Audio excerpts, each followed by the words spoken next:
दुनिया की तमाम छोटी और बड़ी खबरों के लिए हमारे चैनल को सब्सक्राइब करना न भूलें और बेल का बटन जरूर दबाएं। जो नरेंद्र मोदी कुछ दिन पहले घूम घूम के कहता था भारत की जनसंख्या भारत की ताकत है, आज उस नरेंद्र मोदी को क्या हो गया कि उत्तर प्रदेश में जनसंख्या नियंत्रण बिल आ रहा है और इसके मुंह से चू तक नहीं निकल रहा है। मैं कह रहा हूं चुनाव के पहले उत्तर प्रदेश में 2-4 ब्लास्ट होगा और ब्लास्ट में कुछ आतंकी पकड़े जाएंगे और बाद में वो आतंकी शायद उनका, मैं बोल रहा हूं, दोष नहीं प्रमाणित हो पाएगा, वो छूट जाए, क्योंकि ये चाल है सरकार बनाने के लिए। शुरुआत से मैं कह रहा हूं आरएसएस और बीजेपी कितना नीच से नीच हरकत कर सकता है शायद आप लोगों को अंदाजा नहीं कि तुम जैसे हरामखोरों की, तुम जैसे गोबर भक्तों की बुद्धि तब खुलेगी जब तुम लोग सही मायने में और भी एकदम गर्त में भीख मांगने की नौबत आ जाएगी, तब तुम्हारी बुद्धि खुलेगी। आप देख रहे हैं देश लाइव, देश की आवाज।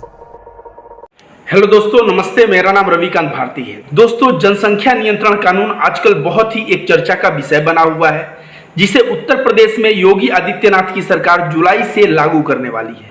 इसमें होगा यूं कि जो भी लोगों के पास 2 से ज्यादा बच्चे होंगे उनकी सरकारी सुविधाएं रद्द कर दी जाएंगी।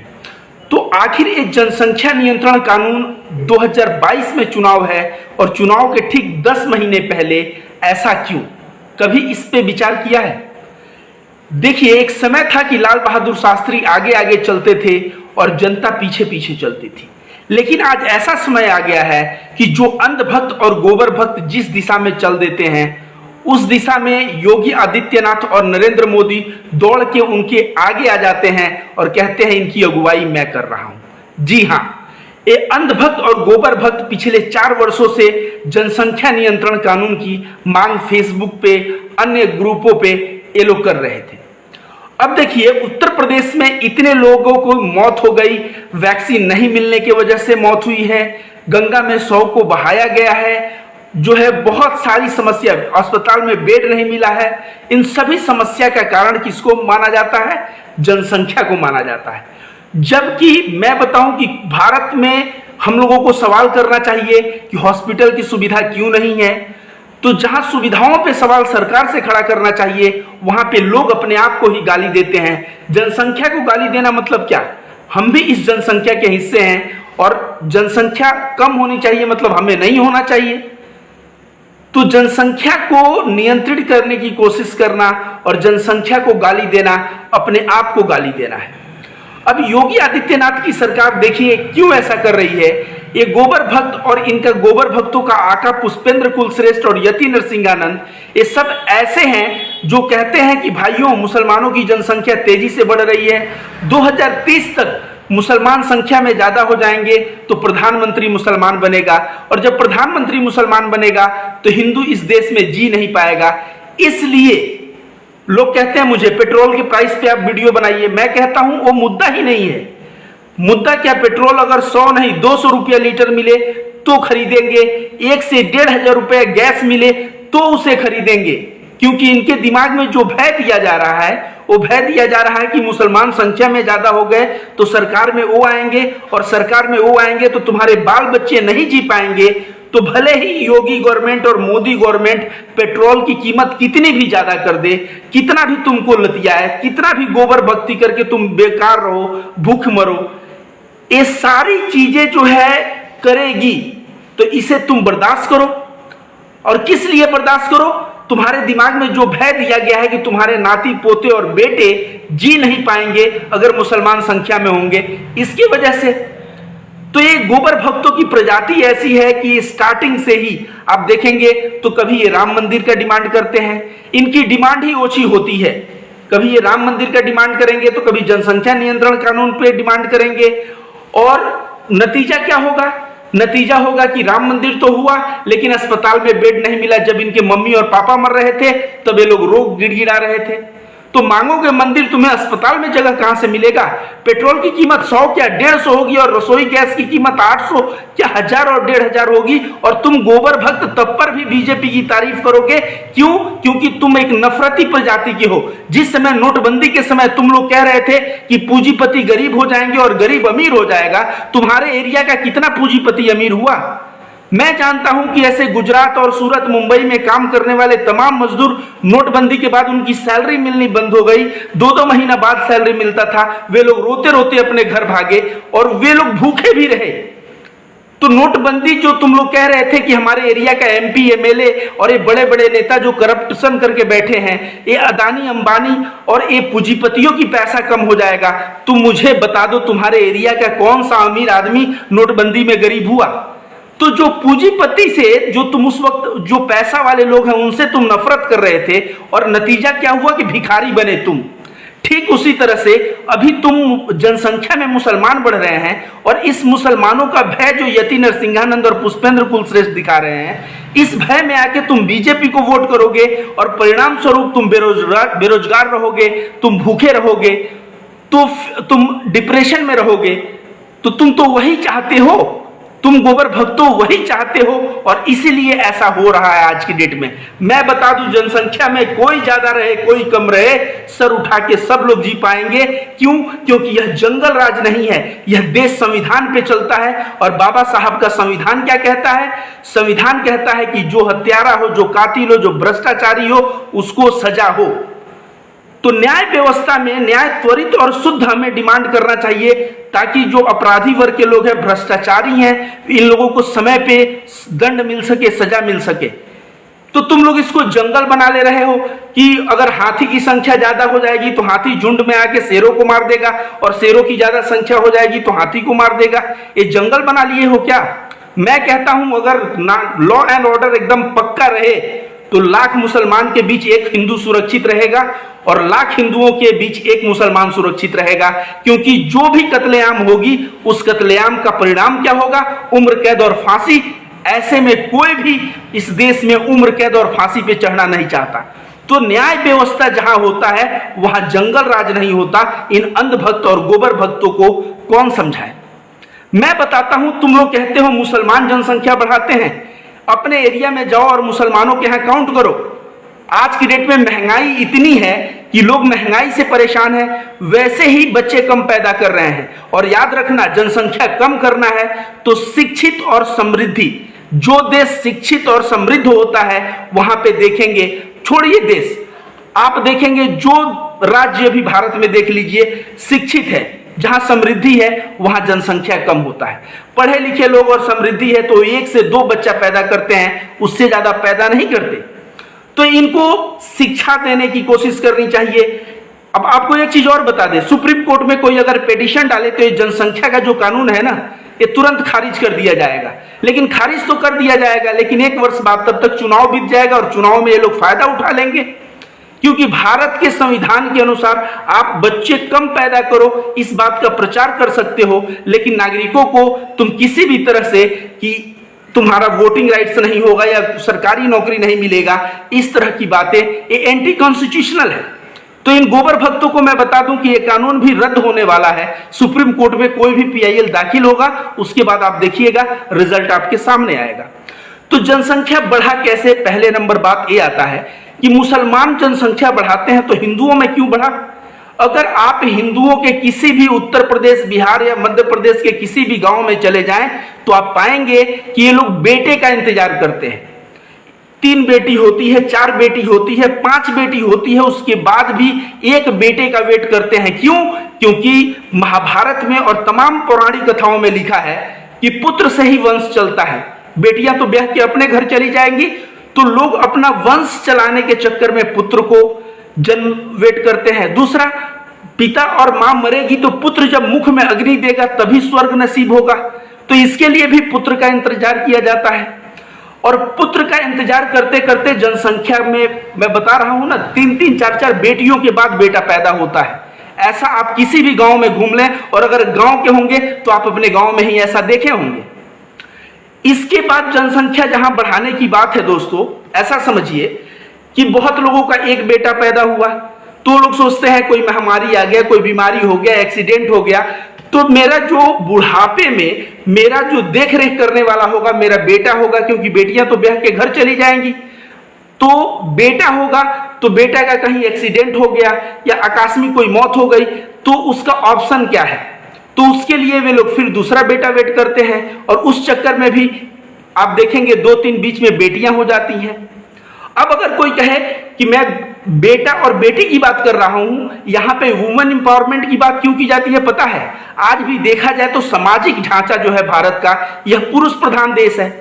अब आपको बता ही दूं, जब बेटा मुखाग्नि देगा, बेटी रहेगी तो नहीं, बेटा मुखाग्नि देगा तभी ये स्वर्ग जाएंगे, बेटा से ही वंशज चलेगा, बुढ़ापा में बेटा ही सेवा करेगा। तो इसलिए लोग बेटा का वेट करते करते जनसंख्या बढ़ा दिए। और मुसलमान में भी देखा जाए तो अगर हम लोगों के जो चाचा के उम्र के हैं, उनके भी 4 बच्चे 5 बच्चे ऐसे हैं। हिंदुओं में भी देखा जाए तो 3 बेटी 4 बच्चे 5 बच्चे ऐसे हैं। इसके वजह से जनसंख्या बढ़ा है। यह एक जनसंख्या बढ़ने का आप मिथ कह लीजिए या अंधविश्वास कह लीजिए, क्योंकि महाभारत और पौराणिक कथाओं में मैं ये दिखा दूंगा कि लिखा हुआ है कि बिना पुत्र के जो है कल्याण नहीं होने वाला, इसलिए लोग पुत्र का वेट करते हैं। तो जब इस तरह का बात करोगे तो अब समझो कि हिंदुओं के साथ कितना बड़ा धोखा हो रहा है। अब 2 कानून में जिसकी 2 बेटी हुई, वो 2 बेटी होने के बाद उसका बेटा नहीं हुआ, इसका मतलब अब उसका स्वर्ग का रास्ता बंद हो जाएगा। इसका मतलब अब उसका वंश चलाने वाला कोई नहीं रहेगा। ये मैं नहीं कहता हूं, उन लोगों के दिमाग में ऐसा बना है। यही हिंदू एक दिन ऐसा आएगा, जनसंख्या नियंत्रण बिल के खिलाफ खड़े होंगे और जूते से जो सामने मिल जाएगा उसको जूते से स्वागत करेंगे, जूतों का माला पहनाएंगे। चाहे वो योगी आदित्यनाथ हो, जो नरेंद्र मोदी कुछ दिन पहले घूम घूम के कहता था भारत की जनसंख्या भारत की ताकत है, आज उस नरेंद्र मोदी को क्या हो गया कि उत्तर प्रदेश में जनसंख्या नियंत्रण बिल आ रहा है और इसके मुंह से चूतक नहीं निकल रहा है। मैं आप सभी को बता दूं, जनसंख्या कभी एक समस्या नहीं है। अभी भी भारत का 30% जमीन पे जितना खेती होता है उससे पूरा भारत खाना खा लेता है। इतनी जमीन अभी बची हुई है। अभी भारत की जनसंख्या 140 करोड़ है, मैं कह रहा हूं ये जनसंख्या 280 करोड़ हो जाएगी, फिर भी भारत में इतनी जमीन है कि खाने की कमी नहीं होगी। तो जो जनसंख्या को समस्या मानते हैं, वो जनसंख्या के घनत्व के आधार पर अगर आप देखें तो सिंगापुर को देखें, भारत से कई गुना जनसंख्या का घनत्व ज्यादा है, फिर भी सिंगापुर एक डेवलप कंट्री है। तो जनसंख्या और विकास से कोई लेना देना नहीं है। लेकिन योगी आदित्यनाथ की सरकार पिछले 5 वर्षों में और मोदी की सरकार पिछले 7 वर्षों में इन्होंने कुछ नहीं कर पाया। और कुछ नहीं कर पाया तो समस्या क्या दिखाना है? समस्या ये लोग जनसंख्या को दिखाते हैं और इसी जनसंख्या में ये कहते हैं मूलों की चूड़ी टाइट करनी है, मुसलमान ज्यादा जनसंख्या बढ़ाता है। ये पुष्पेंद्र कुलश्रेष्ठ तो मुंह खोल के कहता है कि मुसलमान 4 बीबी रखता है और 40 बच्चे पैदा करता है। यति नरसिंहानंद कहता है कि हिंदुओं 10-10 बच्चे पैदा करो। प्रज्ञा ठाकुर कहती है हिंदुओं 10-10 बच्चे पैदा करो। इन गधों को थोड़ा सा दिमाग है कि नहीं? इस महंगाई के समय कहते हैं 10-10 बच्चा पैदा करो। कोई 10 बच्चा पैदा करेगा तुम्हारे कहने से? सब कोई अपने पॉकेट के क्षमता के अनुसार बच्चा पैदा करेगा। अब देखिए, विश्व हिंदू परिषद ऑलरेडी इसके खिलाफ आ चुका है। मैंने कहा ना कि हिंदू संगठन इसके खिलाफ आएंगे, विश्व हिंदू परिषद इसके खिलाफ आ गए हैं। बहुत सारे मैं देख रहा हूं कि हिंदू लोग इंडिविजुअली इस बिल के खिलाफ आ गए हैं। क्यों? क्योंकि वे लोग अपने बेटे को सरकारी नौकरी की तैयारी करवाते हैं और जब सरकारी नौकरी की तैयारी करवाते हैं तो उन लोगों को ऐसा लग रहा है कि मुसलमान जो है, ज्यादातर आप देखेंगे तो सरकारी नौकरी पे कम डिपेंडेंट रहता है।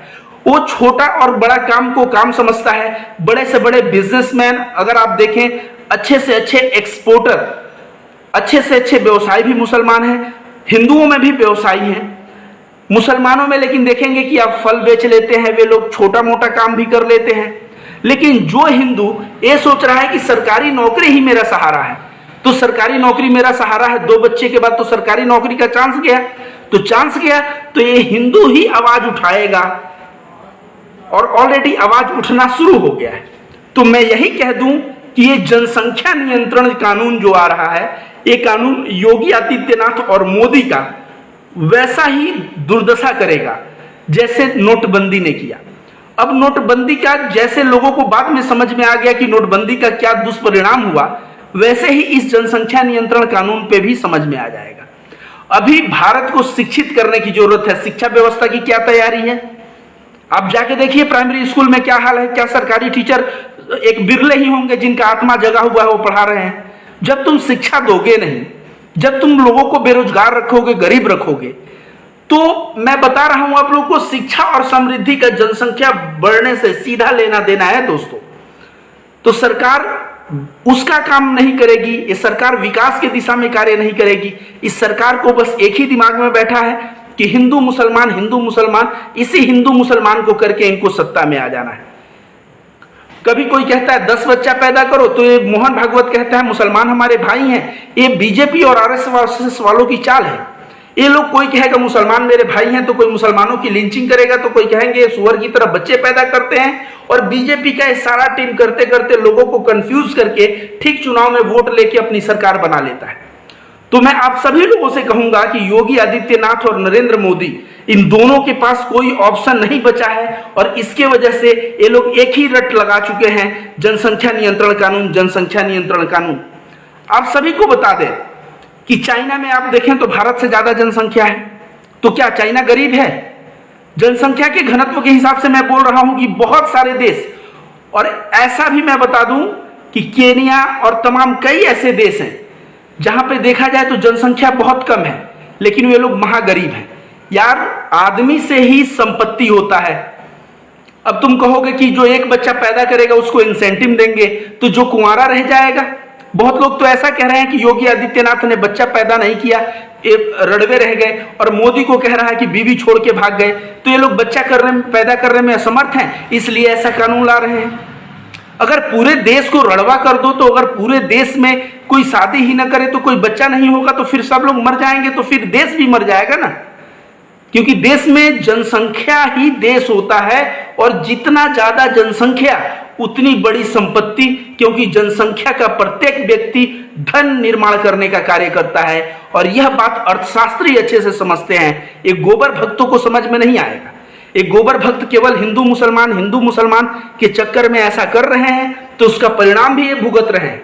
ऑलरेडी बेरोजगारी आप देखेंगे तो जाके देखिए, गोबर भक्तों को किसी एक को बता दीजिए जो आंख सीधा हो, सीना सीधा हो और ऐसे बात करे। जाइए गांव में, ऐसे कंधा झुका हुआ है, ऐसे जैसे लगता है कि इनका न नौकरी है न रोजगार है, गरीबी से जूझ रहे हैं, चेहरे पे 10 तरह का तनाव है। ऐसे गोबर भक्त जो हैं, जब बोलेंगे कि लेकिन फिर भी मोदी अच्छा कर रहा है, तो मोदी अच्छा कर रहा है तो तुम्हारा यही दुर्दशा के लिए मोदी अच्छा कर रहा है। और एक दिन तुम इससे भी बुरे दुर्गति में आओगे, जिस दिन तुम पेट पे गमछा जो है भिगा के और भूखे रहोगे, तो बांधोगे अपने भूख को मिटाने के लिए। उस दिन तुम्हें सही मायने में आएगा, क्योंकि तुम जैसे हरामखोरों की, तुम जैसे गोबर भक्तों की बुद्धि तब खुलेगी जब तुम लोग सही मायने में, और भी एकदम गर्त में भीख मांगने की नौबत आ जाएगी, तब तुम्हारी बुद्धि खुलेगी।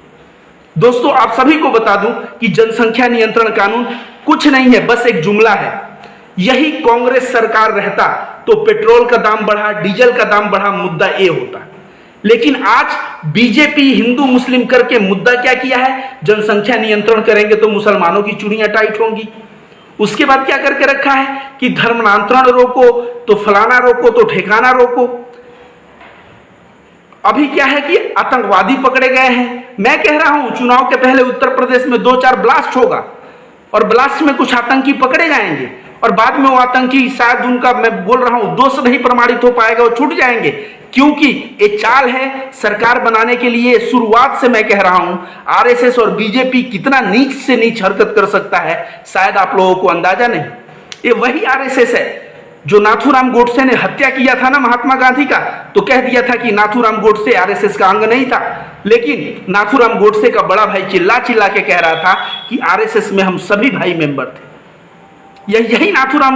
यही आरएसएस है जो असीमानंद को कह रहा है कि इसका आरएसएस से कोई लेना देना नहीं, जबकि असीमानंद आदिवासी को जो है कन्वर्ट करने में, आदिवासियों का आरएसएस में एक मुख्य स्थान रखता था।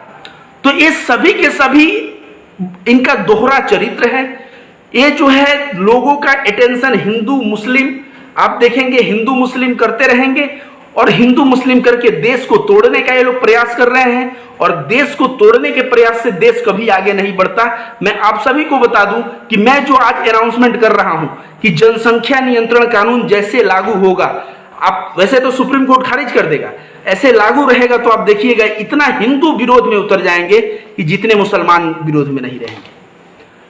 अब जो है जनसंख्या, इतनी महंगाई है, मैं बार बार कह रहा हूं, मैं आप शहरों में चले जाइए, जहां जनसंख्या समस्या है, शहरों में चले जाइए, 1 से 2 बच्चे पैदा लोग कर रहे हैं।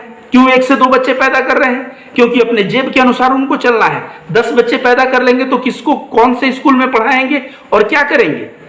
तो ये लोगों की जो पर्सनल लाइफ की चीजें हैं, इसमें बीजेपी जिस तरह से इंटरफेयर कर रहा है, ये इस तरह से व्यक्तिगत आजादी में बीजेपी को इंटरफेयर करने का ये नहीं है। कल को कह देगा कि योगी जी शादी नहीं किए तो सभी लोग शादी मत करो, कोई ये बात नहीं हुई।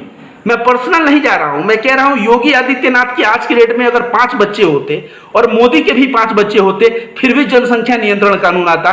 क्यों? क्योंकि इनके पास जनसंख्या नियंत्रण कानून और हिंदू मुसलमान से इनको कुछ लेना देना ही नहीं है। इनको लेना देना है सत्ता से, और सत्ता में कब्जा पाने के लिए ये लोग जो हथकंडा अपना सके, जैसे ये लोग हिंदू मुस्लिम को बांट सके, वो बांटने का पूरा प्रयास करेंगे, और वही इस देश में चल रहा है। धन्यवाद दोस्तों।